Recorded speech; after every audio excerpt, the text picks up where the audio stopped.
سوال کیا ہے بھائی نے، اللہ سبحانہ و تعالیٰ کہاں ہے؟ کیا وہ ہر جگہ موجود ہے؟ کیا وہ نور ہے؟ اللہ سبحانہ و تعالیٰ کی ذات اقدس کا تعارف کیا ہے؟ رہنمائی فرمائیے۔ اللہ رب العزت کہاں ہے؟ وہیں جہاں قرآن نے بتایا الرحمن علی العرش استویٰ، کہ رحمان عرش پہ مستوی ہے۔ تو رحمان کا مکان جو ہے وہ اللہ تعالیٰ کا عرش ہے، جو کہ جہت علو میں، بلندی میں سب سے آخری مخلوق ہے۔ زمین ہے، زمین سے اوپر 500 سال کی مسافت کے بقدر آسمان ہے۔ آسمان کا جو ایک موٹاپا ہے وہ 500 سال کا، پھر دوسرے آسمان تک 500 سال، اس طرح 7واں آسمان۔ پھر اوپر ایک بحر کا ذکر ہے جس کی سطح اور جو اوپر کی جو سطح اور اس کی گہرائی، اس میں بھی 500 سال کی مسافت ہے۔ اوپر اللہ تعالیٰ کی کرسی ہے، اس کرسی پر رحمان کا عرش ہے، اور ان کے مابین بھی 500 سال کی مسافت کا ایک فاصلہ ہے۔ اور بعد جو علماء مفسرین نے، علماء نے یہ قول اختیار کیا ہے کہ زمین سے لے کر عرش معلیٰ تک 50,000 سال کی مسافت کا فاصلہ ہے۔ یہ علو کی جہت ہے۔ رحمان اپنے عرش پر مستوی ہے، اور یہ جہت علو میں سب سے آخری اللہ تعالیٰ کی مخلوق ہے جس پر اللہ رب العزت مستوی ہے۔ اور پھر یعنی اس کے اوپر جو علو کی شکل ہے وہ ہمیں بتائی نہیں گئی، وہ اللہ جانتا ہے، اللہ بہتر جانتا ہے۔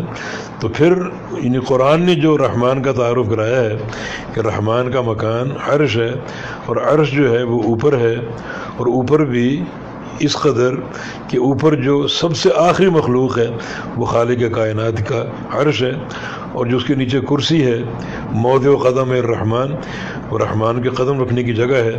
ہمارا اس پر ایمان ہے۔ تو ان نصوص کے بعد یہ کہنا کہ اللہ تعالیٰ ہر جگہ موجود ہے، یہ نہ تو ثابت ہے اور نہ شایان شان ہے۔ اللہ تعالیٰ کے شان شان بھی نہیں۔ شایان شان یہ ہے کہ وہ سب سے بلند و بالا اپنے عرش پر مستوی۔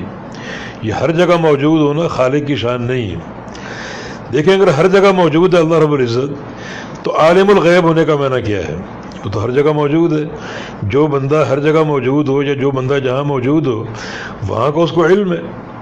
یہ کمرہ ہم یہاں موجود ہیں، ہمیں علم ہے اس کی دیواروں کا، پردے کا، فرنیچر کا، کتابوں کا، ہمیں علم ہو گیا۔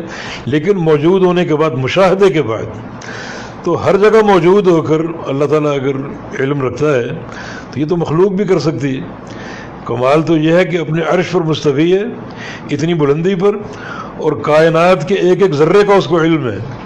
تو یہ رحمان کی شان ہے، عرش پہ مستوی ہے، اور پوری کائنات کے احاطہ کیا ہوا ہے، باعتبار علم کے، سمع اور بصر کے، باعتبار قدرت کے، باعتبار تدبیر کے، اور باعتبار ملک کے۔ تو یہ اللہ رب العزت کا ایک مختصر سا تعارف جو قرآن و حدیث نے پیش کیا۔ جیسا کہ نبی علیہ السلام نے لونڈی سے پوچھا این اللہ، اللہ کہاں ہے؟ تو اس نے آسمان کی طرف اشارہ کیا، اللہ تعالیٰ اوپر ہے۔ اور آپ نے فرمایا کہ اعتقھا فإنھا مؤمنہ، یہ لونڈی مومن ہے، اور آپ نے اس کے ایمان کی گواہی اسی عقیدے پر دی کہ اس نے کہا کہ اللہ تعالیٰ اوپر ہے۔ امام ابو حنیفہ رحمہ اللہ کا قول ہے کہ جو اللہ رب العزت کے عرش کے استوا کو نہیں مانتا وہ کافر ہے، اور جو عرش کے استوا کو مانتا ہے مگر اس کو شک ہو کہ اللہ رب العزت کا عرش جو ہے اوپر ہے یا نیچے ہے، وہ بھی کافر ہے۔ تو ائمہ کے ان وضاحتوں کے بعد اور کتاب و سنت کے ان حوالوں کے بعد یہ بات متعین ہے کہ رحمان کا مکان عرش معلیٰ ہے، اور وہ اوپر ہے، اور رحمان مخلوق میں اختلاط کیے ہوئے نہیں ہے۔ یہ اس کی شان کے خلاف ہے، لیکن پوری مخلوق پر اس کا احاطہ، اس کا قبضہ، اس کی قدرت اور اس کا ملک اور تدبیر یہ قائم ہے۔ بارک اللہ فیکم۔